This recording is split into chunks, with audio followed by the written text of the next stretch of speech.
오늘 우리에게 주신 하나님의 말씀은 여호수아 15장 20절에서 63절까지 말씀입니다. 유다 자손의 지파가 그들의 가족대로 받은 기업은 이러하니라.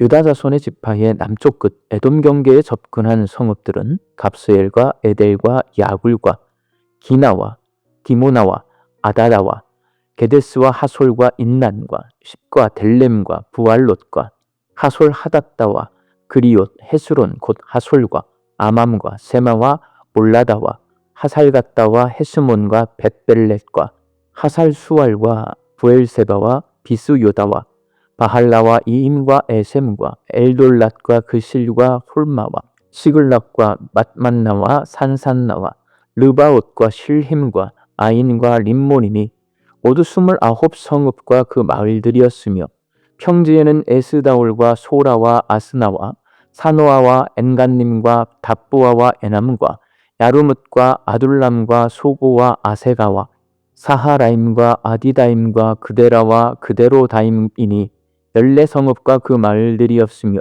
스난과 하닷사와 믹달갓과 딜르안과 미스베와 욕드엘과 라기스와 보스갓과 에글론과 갑본과 라맘과 기들리스와 그데롯과 벳다곤과 라하마와 막게다이니 16성읍과 그 마을들이었으며 림나와 에델과 아산과 입다와 아스나와 느십과 그일라와 악십과 마레산이 9성읍과 그 마을들이었으며 에그론과 그 촌락들과 그 마을들과 에그론에서부터 바다까지 아스돗 곁에 있는 모든 성읍과 그 마을들이었으며 아스돗과 그 촌락들과 그 마을들과 가사와 그 촌락들과 그 마을들이니 애굽 시내와 대해의 경계까지 이르렀으며 산지는 3일과 얏딜과 소고와 단나와 기랴산나 곧 드빌과 아납과 에스두모와 아님과 고센과 홀론과 길로이니 11성읍과 그 마을들이었으며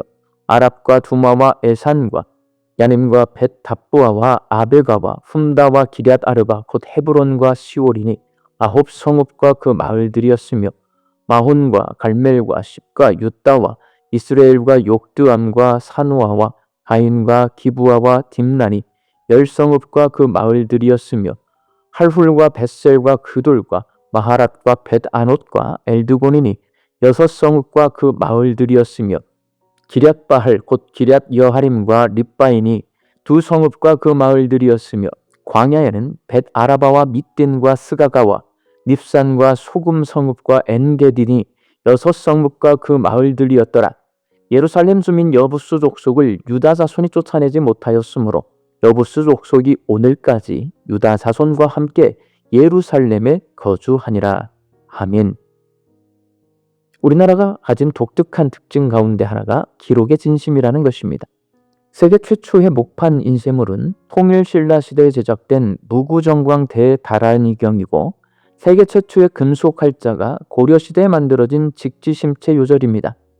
조선시대 정조대왕 시절에 만들어진 수원 화성은 유네스코 세계문화유산으로 등재되어 있습니다.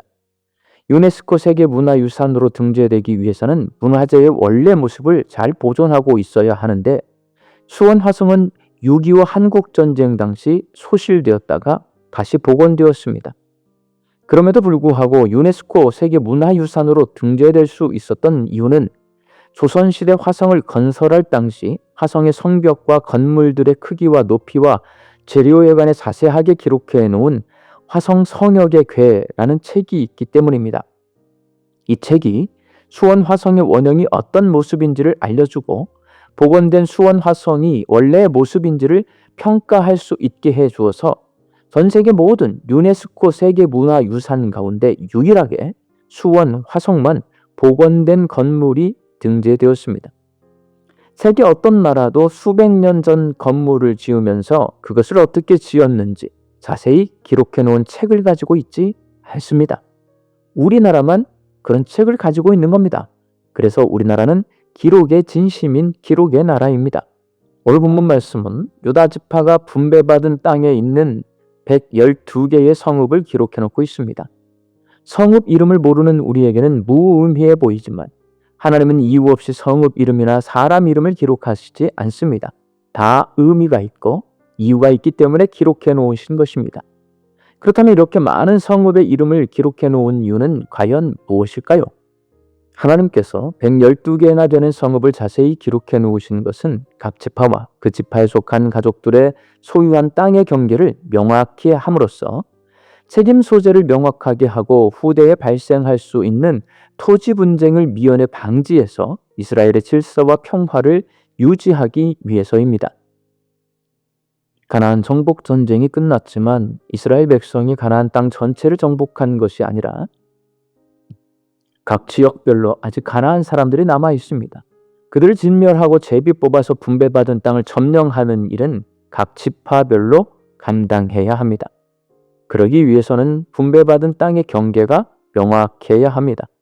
경계가 명확하지 않으면 서로에게 책임을 떠넘기게 되고 결국 서로 다투게 됩니다.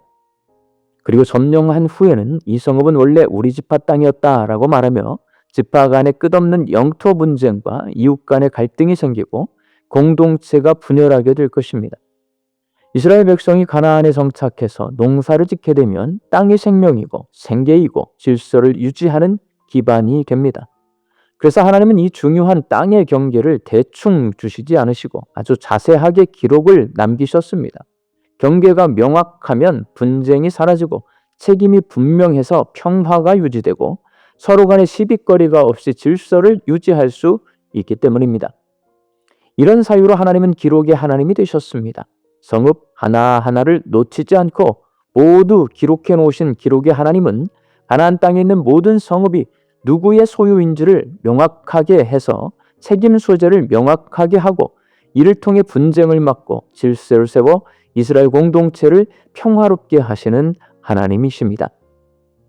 사랑하는 광주 양림교회 성도 여러분, 유다 지파가 점령하고 소유하고 책임져야 할 성읍들을 성경에 낱낱이 기록해 놓으신 하나님께서는 우리가 신앙생활을 하면서 믿어야 할 것, 행해야 할 것, 책임져야 할 것, 누려야 할 것들을 기록해 놓으셨습니다. 그 기록 때문에 우리의 신앙은 아주 명확해집니다. 우리가 믿어야 할 것은 예수 그리스도의 복음입니다. 요한복음 20장 21절 말씀입니다. 오직 이것을 기록함은 너희로 예수께서 하나님의 아들 그리스도이심을 믿게 하려 함이요. 하나님의 아들 예수 그리스도가 주님이시라는 복음을 믿는 것이 구원에 이르는 유일한 길이라는 것은 논쟁의 여지가 없습니다. 우리가 행해야 할 것은 기록된 하나님의 말씀입니다. 야고보서 1장 22절 말씀입니다. 너희는 말씀을 행하는 자가 되고 듣기만 하여 자신을 속이는 자가 되지 말라. 성경은 말씀을 듣고 마음의 위로를 얻는 것으로 끝나는 것이 아님을 분명히 말씀합니다. 말씀을 듣고 행해야 한다고 말씀하십니다. 우리가 책임져야 할 것은 바로 사명입니다. 고린도전서 4장 2절 말씀입니다. 맡은 자들에게 구할 것은 충성이니라. 우리는 교회와 가정과 일터에서 맡은 일들이 있습니다. 하나님께서 맡겨주신 사명으로 알고 충성스럽게 그것들을 감당해야 합니다. 또한 우리가 누려야 할 것은 예수님의 평화입니다. 요한복음 14장 27절 말씀입니다. 평안을 너희에게 끼치노니 곧 나의 평안을 너희에게 주노라. 내가 너희에게 주는 것은 세상이 주는 것과 같지 아니하니라. 너희는 마음에 근심하지도 말고 두려워하지도 말라. 예수님이 주시는 평화는 우리에게 찾아오는 다양한 고난과 문제 가운데서 근심하거나 두려워하지 않는 평화입니다. 우리 광주 양림교회 성도들이 기록에 하나님께서 성경에 기록해 놓으신 대로 복음을 믿고 말씀대로 행하고 맡겨주신 사명을 충성스럽게 감당할 때 예수님의 평화를 누리며 사시기를 주의 이름으로 축원합니다. 함께 기도하겠습니다. 기록의 하나님께서 성경에 기록해 놓으신 것처럼 예수 그리스도의 복음을 믿고 하나님의 말씀대로 행하고 맡겨주신 사명을 충성스럽게 감당하고 예수님의 평화를 누리며 살아가는 저희들 되게 하여 주옵소서. 양님의 성도들이 이 하루도 하나님 주시는 일용할 양식 앞에 감사와 자족함으로 살게 하여 주옵소서. 오늘도 내 가족과 자녀들이 주의 평화를 누리며 살게 하여 주옵소서. 육신이 연약한 환우들에게 치유의 은혜를 허락하여 주시고 오랜 시간 침상에 누워 계시는 장기 환우들과 어르신들이 천국 소망 붙들고 오늘 이 하루를 살게 하여 주옵시며 힘써 돌보는 가족들 위에 새 힘을 더하여 주옵소서. 예수님의 이름으로 기도하옵나이다. 아멘.